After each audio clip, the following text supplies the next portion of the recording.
กราบสวัสดีพ่อแม่พี่น้องพ้องปายเบิดสุขสุขคนเนาะหลังจากที่ว่าห่างหายกันไปโดนนานหลายเดือนหลายมื้อแล้วเนาะเพราะว่าข้าติดภารกิจหลายอย่างมื้อนี้ก็ได้มีโอกาสมาเบิ่งมาชมพิธีร่ำบวงสรวงแด่องค์พญานาคมื้อนี้ก็ได้มีโอกาสมาเบิ่งพิธีร่ำบวงสรวงให้องค์พญานาคอยู่ที่สะพานมิตรภาพไทยลาวแห่งที่2นั่นเองทุกคนคืออยู่ระหว่างมุกดาหารประเทศไทยและศรเขตประเทศลาวนั่นเองทุกคนและนั่นก็คือขบวนนางร่ำกำลังจัดกันเป็นกลุ่มเป็นก้อนเนาะทุกคนเพื่อร่วมตัวกันเตรียมพรร่ำถวายสภาพอากาศในมื้อนี้ก็ลมลื่นซื่นดีเนาะพี่น้องบ่แดดจนเกินไปและมื้อนี้ก็เป็นมื้อพิเศษอีกมื้อนึงเนาะทุกคนเพราะว่าองค์หลวงปู่ศิลาเพิ่นจะได้มาโผล่หรือว่ามาแผ่เมตตาอยู่ในบริเวณสภาพมิตรภาพไทยลาวแห่งที่2แห่งนี้เนาะทุกคนเพราะว่ามีเหตุการณ์ที่ว่ามีคนลาวโดดสะพานอยู่ที่ตมที่11นั่นเองเนาะทุกคนและงานบวงสรวงก็กำลังจะเริ่มขึ้นแล้วทุกคนมื้อนี้บ่าวสยาก็สิพาไปเบิ่งไปชมเนาะพี่น้องบรรยากาศระหว่างการรำถวายเนาะพี่น้องจะมีผลการณ์อีหยังเนี่ยเกิดขึ้นเนาะได้ยินข่าวมาว่าจะมีนางรำอยู่ประมาณ 2,000 กว่าคนเลยพี่น้องมารำถวายในมื้อนี้เนาะฝากพี่น้องว่าอย่าห่างเข้าไปเบิ่งไปชมบรรยากาศกันเลยเนาะพี่น้องเนาะ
องค์นาคราที่แห่งนี้ผู้ยิ่งบุญญาโปรดมาบังดล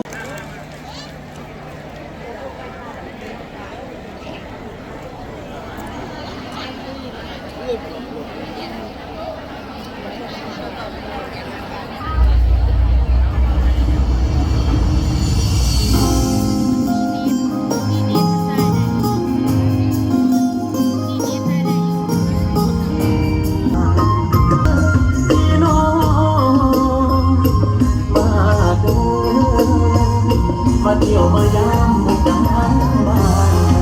บ้านมาเด้อ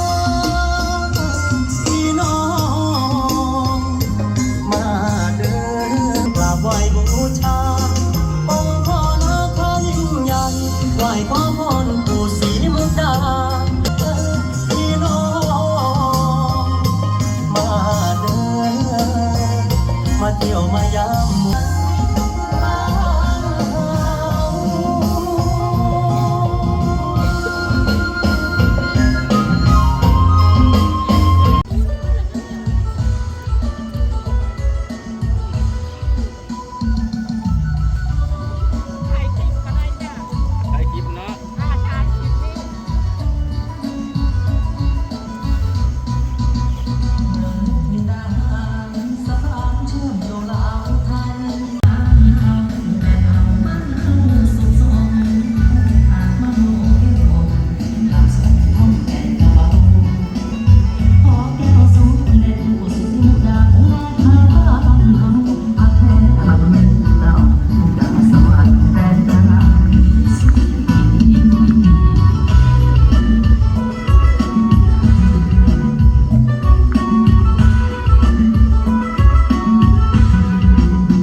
ว่าพี่น้องบ่าวสยาสิมาบอกเนาะสำหรับผู้ใดที่บ่ทันแล้วฮู้ว่า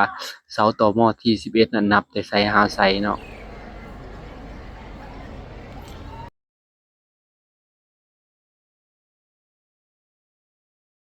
ถ้าว่าเราอยู่ฝั่งประเทศไทยเนาะพี่น้องเนาะมาสังเกตเห็นว่าอันเสาต่อหม้อที่ว่า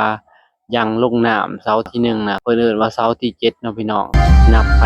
เสาที่7ที่8ที่9ที่10ที่11เลยเนาะพี่น้อง